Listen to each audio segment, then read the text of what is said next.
अस्सलाम वालेकुम नाज़रीन, आप देख रहे हैं ZH न्यूज़ में हूँ ज़हीर अहमद। नाज़रीन, इमरान खान साहब का फ़ैसला जो लेट हुआ उसकी कल दिन में जो एक बयानिया बनाने की कोशिश की गई कि इमरान खान साहब नहीं आए, बुशरा बीबी नहीं आई, फ़लाँ नहीं आया, क्योंकि मेन स्ट्रीम मीडिया के ऊपर तो ये रिपोर्ट ही नहीं होता कि कौन कौन आ रहा है कौन कौन नहीं आ रहा है। लेकिन ये चीज़ें फिर छुपती नहीं हैं। वह शाम तक सारी कली खुल गई और शाम को पता चला कि बुशरा बीबी 10:47 पे पहुंच गई थी। इमरान खान साहब ने बकौल जियो के रिपोर्टर के, मैं जियो का नाम इसलिए ले रहा हूँ क्योंकि कुछ लोग जो हुकूमती लोग हैं, कुछ नून लीग के लोग हैं, हमारे दोस्त हैं, जो वो सिर्फ यकीन ही उसके ऊपर करते हैं। तो उनके रिपोर्टर ने भी बताया कि इमरान खान साहब से जब 8:30 बजे 9 बजे जाके कहा गया, उन्होंने कहा जी जब तक मेरी फैमिली नहीं आएगी, मेरे वकला नहीं आएंगे, मैं नहीं आऊँगा। तो उधर से इमरान खान साहब के हवाले से ये कहा जा रहा था कि इमरान खान साहब ने आने से इनकार कर दिया था। उन्होंने आने से इनकार नहीं किया था, बल्कि ये था। और दूसरा ये कहा जा रहा था कि जनाब बुशरा बीबी तो आई नहीं। तो बुशरा बीबी आ गई थी और जो दूसरे लोग हैं नून लीग वाले वो आए ही नहीं जी। तो फिर उसके बाद जब ये सारी कलीस खुली, फिर कुछ साफ़ियों ने, इवन उनमें वो वाले साफ़ी भी हैं जो इमरान खान के ऊपर सख्त नाकिद हैं, उन्होंने भी कहना शुरू कर दिया जज को इंतज़ार करना चाहिए था। ये किस किस्म का निज़ाम है कि पहले 2 दफ़ा जज की तरफ से हुआ, फिर जज ने इनकार करना भी मुनासिब नहीं समझा। और फिर ये भी डिस्कस हुआ कि अमले ने जब 11 बजे का टाइम दिया था तो जज साहब किस तरह आगे 8:30 बजे, 9 बजे वैसे अदालत का टाइम शुरू होता है, 8:30 बजे वो आगे बैठ गए। तो अब दूसरी अगली जो लोग हैं जिनको 11 बजे का टाइम कन्वे किया गया है, उनको कोई इल्हाम तो हुआ नहीं है था कि जनाब से वो पहले टाइम के आके बैठ जाते। तो उन्होंने तो अपने टाइम पे आना था। हाँ, जज साहब किसी जल्दी में थे, उजलत में थे, क्या करना चाह रहे थे, वो डिले करना चाह रहे थे ताकि इसका जो नाम है, इसका जो जिम्मेदारी है वो पीटीआई पे डाल दी जाए कि ये नहीं है इस दफ़ा। क्योंकि ज़ाहिर है तीसरी दफ़ा हैट्रिक हो जाती, वो हैट्रिक पे खड़े हुए थे, अगर तीसरी दफ़ा भी उन्हीं के ऊपर आ जाता।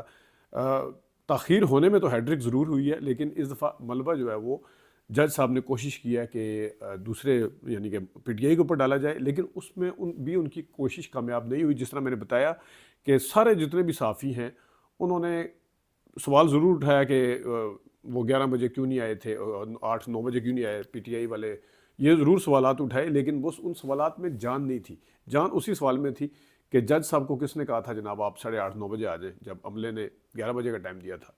जान इसी चीज़ में थी कि जज साहब ने वेट करना क्यों नहीं मुनासिब समझा। क्योंकि हर रिपोर्टर के बकौल वही 10:47-48 पे, यानी कि 11 बजे से पहले बुशरा बीबी भी पहुंच चुकी थी। इमरान खान साहब तो जेल के अंदर थे और ये बात भी बहुत हुई कि इमरान खान साहब को तो जेल के हुकाम के पास है। उसमें भी कोई खातिर ख्वाह हुकूमत जो डिफेंड करती हुई नज़र आ रही थी। उन्हें इमरान खान साहब प्राइम मिनिस्टर हैं तो एक दफ़ा के तो उन्हें इस तरह लाया नहीं जा सकता, तो जब मर्जी जो मर्जी कहना शुरू कर दें। लेकिन कुछ सहाफ़ी जो हैं, जिस तरह एक लीडिंग एंकर हैं, बड़े पंजाब का एक लाहौर का बेस चैनल है, उसमें वो प्रोग्राम करते हैं, उन्होंने भी कहा कि बेचारा जज जो है वो जनाब सब फैसला नहीं सुना सका और ये ना इंसाफियाँ हैं। अब उन्होंने ये कहना शुरू कर दिया, अगर आप उनकी वो ओपनिंग सुन लें तो उन्होंने कहना शुरू कर दिया कि इमरान खान के साथ अब ये ना इंसाफ़ी होना शुरू हो गई है कि इस तरह जिस तरीके से जो तहकीरी हरबे किए जा रहे हैं या जिस तरीके से फ़ैसले को रोका जा रहा है, और फिर एक तरफ फैसले को रोका जाता है, दूसरी तरफ हर किसी को पता है कि फ़ैसला क्या आएगा। मतलब है कि आप एक के बाद एक जो कहना चाहिए कि ब्लंडर कर रहे हैं कि आप एक तो फैसला रोक रहे हैं, दूसरा हर बंदे को पता है। अब एक साफ़ी साहब जनाब ये भी कह रहे हैं कि मैंने फिर पता करवाया कि कहीं फैसले के अंदर कोई सरप्राइज़ तो नहीं है। उन्होंने कहा नहीं जी सरप्राइज़ को नहीं। अब ज़ाहिर है जज साहब तो नहीं बताएंगे ना कि सरप्राइज़ नहीं है, या तो हुकूमती कोई बंदा बताएगा या इस्टेब्लिशमेंट का बंदा बताएगा। जी कोई सरप्राइज़ नहीं है, जुम्मे को जो फैसला आ रहा है वो खिलाफ आ रहा है। यानी कि इस हद तक जितना मर्जी ओपन एंड शट केस हो, आप जज के फैसले के ऊपर, ओपन एंड शट केस ये तो है नहीं है, लेकिन वैसे अगर कोई जितना मर्जी हो तो आप जज के फैसले का इंतज़ार करते हैं। फिर जज का फ़ायदा क्या? फिर फैसले अगर बाहर ही सुनाने हैं सारों ने, फिर उनको आगे सुनाने की ज़रूरत ही नहीं है। बता दें, आगे अनाउंस कर दें जी, बस वो एक लिफाफा भेज दिया जज साहब ने, उसमें वो फैसला लिखा हुआ था तो वो मुगला शुगला ने पढ़ लिया। तो ये इस टाइम सूरत हाल बनी हुई है कि जनाब, और दूसरी तरफ इस ताख़ीर की वजह जो है वो बताइए, परसेप्शन शुरू से जब 2 दफ़ा पहले हुआ था तो ये मुज़ाकरात चल रहे हैं जी पसे पर्दा। अब पसे पर्दा क्या मुज़ाकरात चल रहे हैं कि अलीमा खान साहिबा जो इमरान खान साहब की बहन है वो यहाँ तक कह गई है हिम्मत है तो फ़ैसला सुनाएं। इमरान खान साहब को जो रिपोर्टर मिलता है, जो वहाँ पे जाके वकील मिलता है, वो कहते हैं जी बिल्कुल फ़ैसला सुनाएं। एक जो तासुर बनाने की कोशिश की गई थी कि इमरान खान, ये पीटीआई इंगेज कर रही है, वो तो उस तरह का नहीं है। लेकिन जिस तरीके से जजेस की तरफ से या जज की तरफ से लेट हो रहा है, दूसरी तरफ वाली शायद साइड है वो बात करना चाहती है, वो इसको बार्गेनिंग चिप के तौर पे इस्तेमाल करना चाहती है। ज़ाहिर है एक दफ़ा फैसला सुना दिया जाएगा फिर तो वो सज़ा हो जानी है, ज़्यादा चांस तो यही सज़ा हो जानी है जिस तरह सारे बता रहे हैं। तो जब सज़ा हो जानी है फिर तो बार्गेनिंग नहीं हो सकती ना, फिर तो वो अपने आगे लेके जाएंगे, हाई कोर्ट में लेके जाएंगे। अच्छा, एक साफ़ी साहब जो है ना, वो वैसे वो अंदर की खबर देते हैं, लेकिन जब केस के मेरिट की बात आती है तो वो इंसाफ की बात करते हैं कि इमरान खान साहब ने एनसीए और पता नहीं कैबिनेट से छुपाया था। एनसीए ने कहने का मतलब ये नहीं था, नेशनल क्राइम एजेंसी ने ये नहीं कहा था, शहजाद अकबर ने वो नहीं कहा था, इसका मेरिट ये है, इसके मुताबिक तो इतना, यानी कि वो मेरिट का जो एक मेयार है या जो पैमाना है वो इतना सख्त हो जाता है इमरान खान की दफ़ा कि बंदा कहता है कि यार ये तो बहुत ही ज़्यादा असूल पसंद साफ़ी है। और उसी वही साफ़ी जो है थोड़ी देर बाद जब इस्टेब्लिशमेंट वाली साइड पे आता है, फिर वो इंसाफ का पैमाना ख़त्म हो जाता है। फिर वो साफ कहते हैं देखें जी, फ़ैसले जो है ना वो होने हों तो पता चल जाता है, पहले फ़ैसले कर दिए जाते हैं, ज़मानतें हुई भी हों तो दोबारा गिरफ़्तार भी कर दिया जाता है, और फिर ये करना हो तो वो भी हो जाता है। उधर वो फिर एक लफ्ज़ नहीं कहते कि ये गलत हो रहा है, फिर नहीं, फिर वो ख़बर देने पे आ जाते हैं जी खबरें। तो देखें अब ये हाई कोर्ट में भी जब लेके जाएंगे वहाँ पे भी फ़ौरन नहीं लगेगी, क्योंकि वहाँ पे 100 वो निकालेंगे तो ये करेंगे। उधर फिर इंसाफ का पैमाना जो थोड़ी देर पहले आप इमरान खान के लिए सेट कर रहे थे और बढ़ चढ़ के कर रहे थे, बगैर सांस लिए वो पैमाना जो है वो सेट कर रहे थे, वो जब इस तरफ बात आती है तो फिर वो पैमाना शमाना बिल्कुल ख़त्म हो जाता है। और फिर जनाब साहब बताना शुरू कर दिया जाता है, या ये कहना चाहिए डराना शुरू कर दिया जाता है, क्योंकि आजकल डराने का काम भी कुछ साफ़ियों ने अपने हाथ में पकड़ा हुआ है। एक आध सियासतदान ने भी पकड़ा हुआ है, लेकिन कुछ साफ़ियों ने पकड़ा हुआ है कि उधर दरवाजे बंद हैं, उधर तो बात ही नहीं है, इसको तो आप जानते नहीं हैं, ये इस्टेब्लिशमेंट कुछ और किस्म की है, इसको तो 95% लोग जानते ही नहीं, और पता नहीं क्या क्या। तो ये हुकूमत के हवाले से भी अगर देखा जाए तो हुकूमत की हवाइयाँ उड़ी हुई हैं।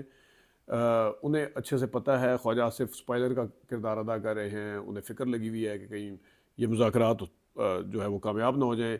और कल जो असम्बली में हुआ उसमें जो उन्होंने तकरीर की ख्वाजा आसिफ साहब ने, उससे तो साफ पता चल रहा था कि वो तो चाहते नहीं है। मतलब है आपकी पार्टी के अंदर राना सनाउल्लाह साहब, इरफान सिद्दीकी साहब सारे इंगेज कर रहे हैं, मुज़ाकरात हो रहे हैं, आप अगरचे कमेटी के मेंबर नहीं हैं, लेकिन इसके बावजूद भी आप खामोश रह सकते हैं। लेकिन वो छोड़े नहीं छोड़े, मुज़ाकरात नहीं करेंगे, ये भाई वो नहीं करेंगे, उनको एक्सपोज होने दें। आपको फ़िक्र काहे की लगी हुई कि ये मुज़ाकरात ये चाहती नहीं है, मुज़ाकरात नहीं चाहते तो उनको एक्सपोज होने दें, वो आगे बताएं, या उनका एक टाइम आगे बताएं। आप पहले से किस फ़िक्र में, आपको कौन सी फ़िक्र लाहक हुई हुई है कि आप पहले, मतलब है कि आपका लेना देना उस कमेटी से भी नहीं है ना इस कमेटी से है, खुद आप कहते हैं कि मुझे दूर रखा है कमेटी से, तो फिर आपको फ़िक्र किस चीज़ की है?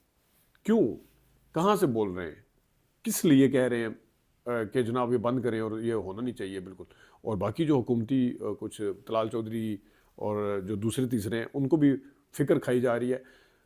ये हुकूमत जो है कुछ चीज़ें अपने ऊपर लेने की कोशिश करती है, लेकिन उसका तमाशा लगता है। फिर अगर कल ही देख लें, शहबाज शरीफ साहब आप जितनी मर्ज़ी तकरीरें करते रहे, उन्होंने एक जो ऊ दे दिया ना, वो ऊ जो है वो अब इनके कानों के अंदर जहर घोलता है, रस नहीं, जहर घोलता है, क्योंकि हुकूमत का कोई वज़ीर तकरीर नहीं कर सकता। कल ख्वाजा आसिफ का भी रिएक्शन देखने वाला था, ऊ जब पीछे हो रही थी, अब उनको कुछ कह भी नहीं सकते, क्योंकि ऊ जो दिया, जो खुद रास्ता दिखाया है वो शहबाज शरीफ साहब ने दिखाया है।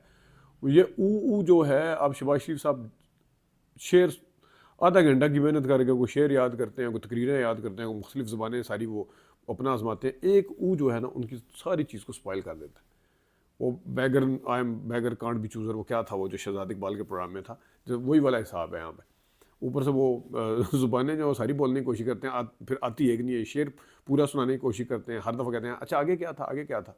जब आपको एक चीज़ नहीं आ रही, एक जुमला नहीं आ रहा, एक शेर नहीं आ रहा, तो फिर उस पर तजर्बा करने की ज़रूरत क्या है। एक आध दफ़ा चल जाता है कि आप किसी से पूछ रहे हैं आगे क्या है। और ये फिर तन्हाई में, तन्हाई का मतलब है कि जो आपके अपने मीटिंग में सारे दुम छल्ले भी होते हैं, चमचे भी होते हैं, उनके आगे आप जहाँ पे कैमरे ना लगे हों वहाँ पे आप करें तो वो और तरह होता है कि जनाब वहाँ पे सारे गुलाम होते हैं और बताते हैं फिर, और आप अपने आप को फील कर रहे होते हैं कि मेरे लिए बताने के लिए है ना।